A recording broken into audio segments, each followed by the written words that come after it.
రామతీర్థం అంటే తాతల కాడి నుంచి ఈ సృష్టి ఏర్పడినప్పటి నుంచి ఈ గ్రామం ఏర్పడిందని మనం అందరికీ అర్థమవుతుంది. అలాంటి గ్రామంలో శ్రీ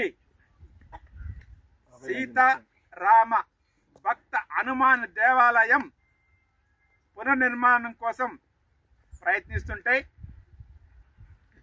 ఈ యొక్క జాగాని అన్ని మతస్థులకు పట్టాయవాలని ప్రయత్నం జరుగుతుందని తెలిసింది.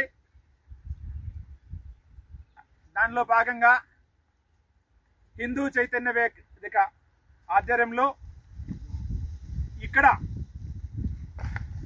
రామతీర్థం గ్రామంలో హనుమంతుని విగ్రహం గుడి ఏర్పాటు జరగాలనే ఉద్దేశంతో ఇక్కడ వచ్చిన వీకోట మండలం హిందూ బంధువులందరికీ సపోర్ట్ చేసేదానికి ప్రతి ఒక్కరికి ధన్యవాదాలు తెలుపుకుంటాను.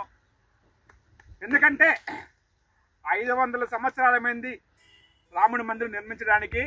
ఈ యొక్క రామతీర్థంలో హనుమంతుడి విగ్రహానికి ఈ రోజుకి పాపం వాళ్ళ తాతల కాలం నుంచి వెంకటరమణారెడ్డి గారు ఇక్కడ పూజలు చేస్తున్నాడు. ఇప్పుడు గుడి నిర్మాణం కోసం ఇక్కడ బండలు కావచ్చు, ఇటుకరాలు కావచ్చు, ఇక్కడ తోలుకొని ఆయన ప్రయత్నం చేసి గుడి చేస్తున్నాడు.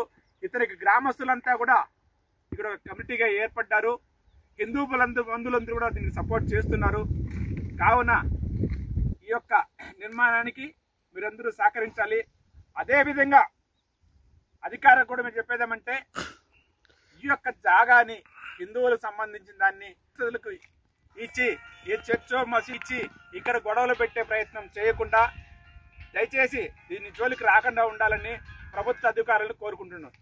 జై శ్రీరామ్.